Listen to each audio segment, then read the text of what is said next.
Hello, I'm Paul Estabrooks, and this week's video is dedicated to Tiananmen Square, the main square of the capital of China in Beijing. My first time to walk on the square was in February of 1977, when I was in China with a Canada Friendship Tour group. And of course, at that time, Mao had just died a few months earlier, and his mausoleum had not been constructed. So when you looked at Tiananmen Square from the Forbidden City, you saw, of course, the obelisk in the center of the square, the memorial, and an empty space from there right to the end. It was there in that square where student demonstrations occurred in 1989. Now, before we even knew about that happening, of course, at Open Doors Canada, we had been taking trips to the Soviet Union because things were relaxing there, and we had more and more opportunities to visit Christians, to give them materials, and to watch them do public witnessing on the street corners. It was just amazing, the people clamoring for Bibles as they handed them out. And of course, I mentioned also that our special destination for Canadians interested in traveling and helping other Christians was Cuba. And in 1989, we had people in Cuba every single week except one out of the 52 weeks of the year. But it was in 1989 that I turned my attention back to Asia, where I had spent 15 years, and was kind of my favorite part of the world. Wally and Bruce were taking trips to the Soviet Union, so I didn't need to. And so I decided that in the summer of 1989, I would lead a group of interested Canadian Christians into China. We would take Chinese Bibles with us, which were still needed in significant numbers, and we would do a visit around the country and visit with Christians there. We planned it for departure from Toronto and Vancouver. Those were your two options. On July 17, 1989. Well, little did we know that in May of 1989, students would flock onto Tiananmen Square by the thousands, because it's a huge square, and even the picture that I'm showing you now cannot do justice to how many young people were there. This is just one angle out of probably four. So you'd have to say that there were probably 4 times as many people there as you can see in this one picture. But this picture is significant because you see in the distance the Statue of Liberty, or the Statue of Democracy, that these students called it. They were demonstrating for democracy. And behind the uplifted arm of that statue is the balcony at the Forbidden City, where Mao Zedong declared the People's Republic of China on October 1st, 1949, 40 years earlier. And he said from that balcony, the Chinese people have stood up. And he declared the formation of what would be called the People's Republic of China.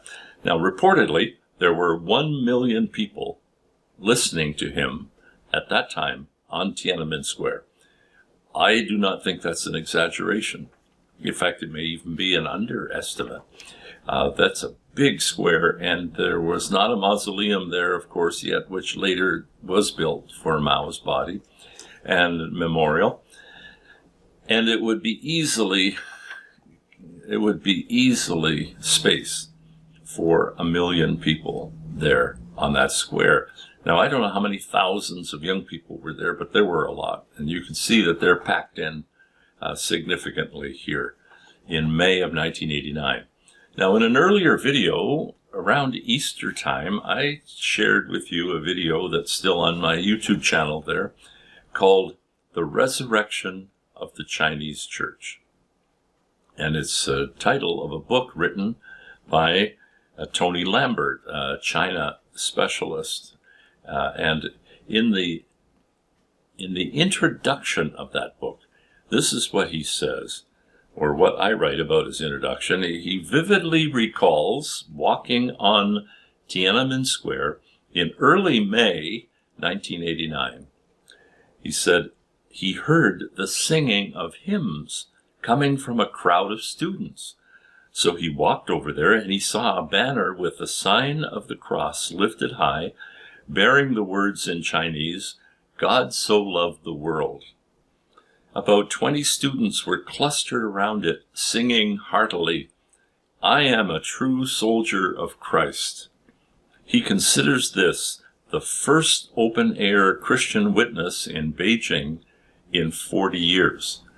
Now, we know through the stories of the people I will be telling you about, and I already have told you about through people like Auntie Esther and Auntie Mabel, Alan Yuan, Wong Ming Dao, others. There were many witnesses to Jesus, but most of them were privately done, individually done. Nothing out in the public. And Tony Lambert says that this exercise of students demanding democracy, the Christians took advantage of it, and they were able to have the first open-air Christian witness in Beijing in 40 years since the country was established. Well, that wasn't going to last very long, was it? On June the 3rd and 4th, the military were authorized to move in and to remove the students, even if it meant firing at them. And they did. And the whole world saw the pictures of flames of fire and students being shot, wounded students being carried off to hospitals, and other bodies just being carried away. The government said that just a few hundred were killed, but the real estimates range well over 1,000 and possibly even into thousands. And I'll share with you in a moment why I say that. But this is also the time that we saw the bravery of that one man who stood in front of the tanks as the tanks were rolling in. He stood there to stop them, and they refused to run over him. And it was amazing to see what one person can do if they are very brave. And this is one of the great historical bravery pictures of mankind. NBC did a short report on it, and I want to share that with you now, so those of you who don't remember what happened at Tiananmen Square in 1989 will get a picture of what was going on. China in crisis, with NBC News correspondent Tom Brokaw. Good evening. We all knew it couldn't go on forever, but no one thought it would come to this. A brutal massacre of Chinese students and other protesters by the Chinese army. The death count goes on tonight, and it is at least in the hundreds. It may go as high as 1,000 or more, and the fighting is not yet over. China is a nation at war with itself. As a result, the world is a much different place tonight. We've asked NBC's George Lewis to take us through this long, bloody battle. Tension had been building all day Saturday after some early skirmishes between students and soldiers. Anticipating a major attack, crowds began heading toward Tiananmen Square to reinforce the students who had been sitting there for 3 weeks. The number of soldiers ringing the square increased dramatically, thousands of them taking up positions in the center of town. Some of the demonstrators showed off the scars and bruises they had received in early encounters with the troops. This young man said that his face had been slashed by a soldier using the edge of his helmet as a weapon. Nightfall Saturday, the soldiers' first attempt to enter the square. As they had on previous occasions, the students and their supporters massed around the convoys, blocking their movement. Some of the demonstrators tried to befriend the soldiers, saying that the People's Army and the people should not be enemies. It was a short, peaceful interlude. In the early morning hours of Sunday, armored personnel carriers began to advance on the square. The crowd quickly turned into an angry mob, attacking the armored vehicles with rocks, pipes, and Molotov cocktails. Soldiers trying to flee the vehicle were clubbed. The Army later claimed that the entire crew had been killed.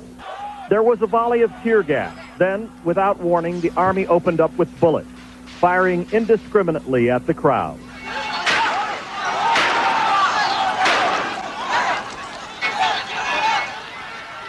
just killed another one in the square. People used bicycles, pedicabs, whatever they could find to carry away the casualties. One doctor estimated the number of dead at 500. The doctor said, "My government has gone mad." One official government report characterized the massacre as a glorious victory over counter-revolutionary turmoil. But hardly anyone in this city thinks there's much glory in shooting down unarmed civilians. George Lewis, NBC News, Beijing. So that's what was going on at Tiananmen Square, and now we're back in Canada with a tour planned. We have 15 people lined up to go to China in a tour group, and what are we going to do? So we pray about it, we wait to see what's happening, and at the last minute, the travel agency through which I had organized this trip decided, okay, we will let you go if you want to go. But all the risk is yours, not ours. They would take no responsibility for anything that might happen. And of course, they sent along Valerie, one of their staff, to join us to make sure that everything was okay, which was nice to have. It was just one extra person to help organize what we were going to be doing. So we decided to go, and we loaded our suitcases with Bibles, and we went off to the airport. I, of course, living in Mississauga at the time, went to the Toronto airport. Our Toronto flight was delayed 5 hours because a bomb scare had been threatened. It was a phone call came to the authorities that a Chinese student who was upset at what the soldiers had done in his country was going to, because it was an Air China airplane, they had planted a bomb in it. Well, they had to check the plane, and that took 5 hours. We sat waiting. We finally get to Vancouver, where we're meeting the rest of our group, who, by the way, had been out sitting in the yard. It was summertime. They were out sitting in the yard, and they actually had communion together, taking the wine and bread, symbolizing the body and blood of our Lord Jesus, together. Here, some of them didn't even know each other, but they got to know each other really well, sitting out in the lawn at the airport, waiting. And the waiting was because Air China was waiting for us to arrive from Toronto, because what had happened is, because of Tiananmen Square massacre, nobody was going to the country. Everybody was afraid to go to China. And so there was just about as many people as our group that were scheduled to be on the flight. Now, this airplane would hold about 300 people. We were a group of 15, including Valerie. And there were about 15 others, business people, who decided to go to Beijing.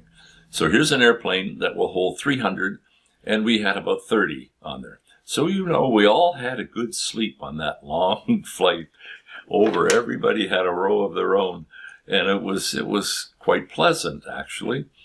And we arrived, but because we were delayed, we didn't arrive in Beijing till after midnight their time.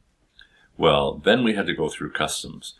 The good thing is, at midnight, when you're the last plane coming in, the customs people are anxious to get home. This is their last thing. They just walk us through. However, we had one person whose suitcase came open, ajar, kind of. It had a strap around it, but the blocks had come open. And the person in the group who had that suitcase was trying like crazy to get it closed because it's loaded with Chinese Bibles. And they're working away at it, so much so that the officials go, over here. They make him go over and put the suitcase through the X-ray machine. Now, those X-ray machines could even tell you the title of a book that you have in it. But we don't know what God did, but something happened that bag went through and nobody said anything. The person picked it up on the other side, closed it all up, and off we were out to the foyer of the airport to find out that the bus that had been scheduled to pick us up had been told no more flights today coming in. And so at that point, we were stuck at the airport. Here we are, 15 people with heavy, heavy suitcases, and we have no transportation. Well, I'd been to China a few times since 1977, and I said to the team, just hang here. I'm going to check if we can't order some taxis. And so I went to the taxi desk, and sure enough, because we could only take 3 people with all the bags that we had, you could only take 3 people. We put 3 people in the back of the taxi. The trunk was full of luggage, and the extra luggage was up in the front seat beside the driver, loaded. Well, we got enough taxis to be able to take us all to our hotel in downtown Beijing. There was hardly any tourism going on because of the massacre at the square, even though this was 6 weeks after the event. The hotels were basically empty, and they were happy to have any kind of business, as they are now, by the way. So we had roadblocks. The city was under curfew, evening curfew, and martial law. And so there were soldiers everywhere. And about every 2 miles, we had a roadblock checkpoint that we had to go through in the taxi. We had to show them our passports every time with ID and who we were, what we were doing while we were out there, because they weren't used to tourists in numbers that we had in almost a cavalcade, having that many in taxis.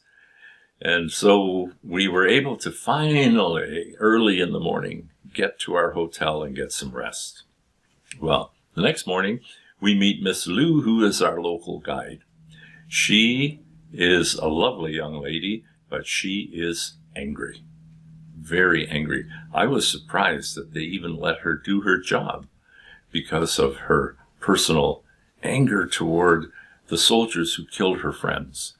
And how did we know about that? Well, it turned out, and I don't know if Valerie had something to do with this or not, but we ended up being the first tourist group to be able to go back and walk on Tiananmen Square after the massacre. It was no picnic, but we decided, well, let's do it. What we didn't know is that we were pawns in the Chinese government's hands to show the world that tourists are back and everything is normal and fine in China. They videoed every move we made. We didn't realize this until we finally were there walking around. The tourists are walking around on Tiananmen Square, and we were reportedly, it may not be exact, but we were told that we were the first group to walk onto the square. The square was just, they had tried to clean it up. They'd had 6 weeks to clean up the blood, but blood does not come out of blood-soaked stone very easily. There was just blood spots everywhere. There were burn stones because the students started fires at night, and there were black marks where the fires were.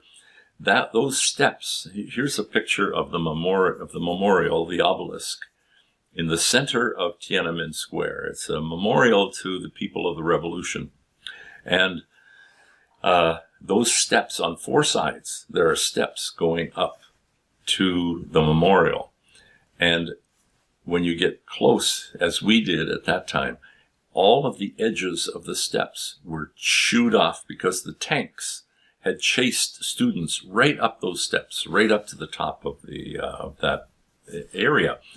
And they had literally destroyed the edge of the steps. And of course, it had been too short a time to replace them and fix them. And so we walked at that. But that memorial was where we realized things were not good in China. Miss Liu, our Chinese guide, who spoke English fluently, as well, of course, as Mandarin, their language, she came there and she started to weep. She fell on her knees at the edge of that memorial, down in the bottom, below the steps. And she started to cry, and she cried her eyes out. Our girls, we had some wonderful young ladies and women in the group who really were ministry-oriented people, who really loved people. And they came and began to hug her and say, Miss Liu, what can we do to help you? And she said, nothing, because she said, I came to this very spot every day last month. to bring food and water to my friends, and they are all gone." And she was mourning the loss of her friends who were killed in the massacre at Tiananmen Square. It was very sad. And as we drove in the bus each day in the city, she would see soldiers out the window, because there were soldiers everywhere. There was essentially a martial law at this point in the city. And she would say, "Don't look at them. Don't even look at them," she'd say. She was so emphatic about her dislike for everything that had happened there. And this is why I tell you this, because in a moment I'm going to share with you the aftermath and what occurred as a result of all of this. Miss Liu began to ask us, "Where do you have your hope? Where does your joy come from?" Because she was very impressed with the ladies in our group.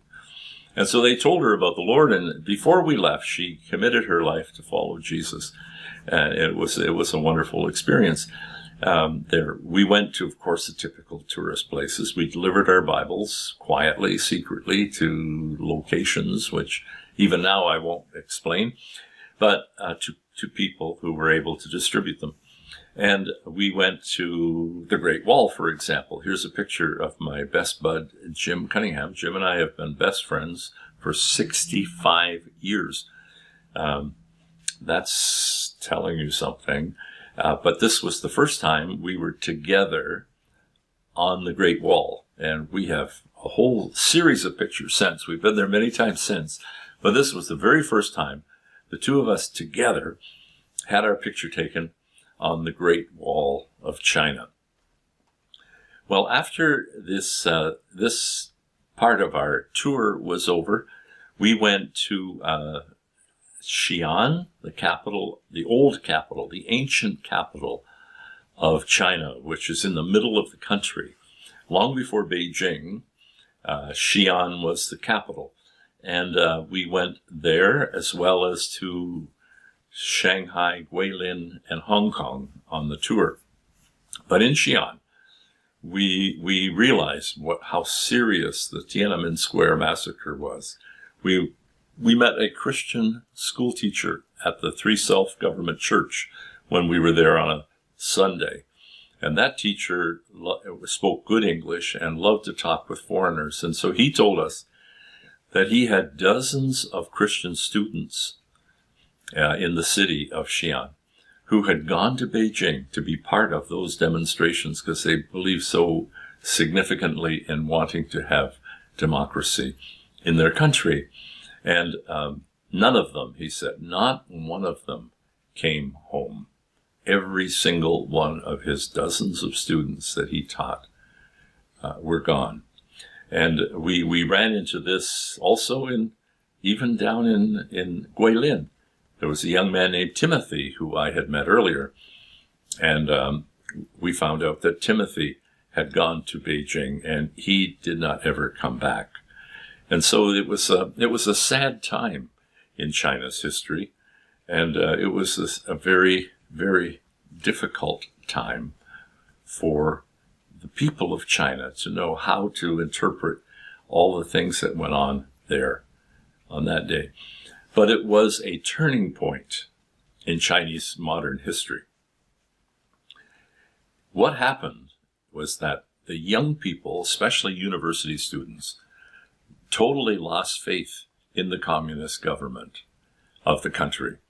And so if you lose faith in your government, I mean, look what's happening around us as I speak. If you lose faith in your government, you are grasping for something else. What else is there? And so young people began to search for what else is there. And they ran into these Christian students who Tony Lambert told us about were out sharing their faith on that square the month before the tragedy. And there were many Christian students by this time in China. And the churches were full. Young people were going to church to find out, what do these Christian people believe? And why do they believe it? And so a whole movement began of new Christians in the country of China, all because of that tragedy at Tiananmen Square. Before that time, the large Christian movement was among the peasants in the countryside. It was the countryside folk who very easily saw the value of following Jesus and did so. But it was Tiananmen Square tragedy that changed the minds and opened the minds, if you will, of academic people. For there must be some other worldview that we can espouse. And they began to look for a different worldview. And thousands of them over the years, especially right after June of 1989, they found that worldview in Christianity, the following of Jesus, who was asked by Pilate the day he was crucified, "Are you a king?" Jesus didn't say no, but he said, "My kingdom is not of this world. I have a different kingdom." And that kingdom is the kingdom of God. And it's not of this world. It's otherworldly, but it does tell us how we're to live in this world. And that's the Christian value system, the worldview value system. And that became significant in China, all because of Tiananmen Square massacre.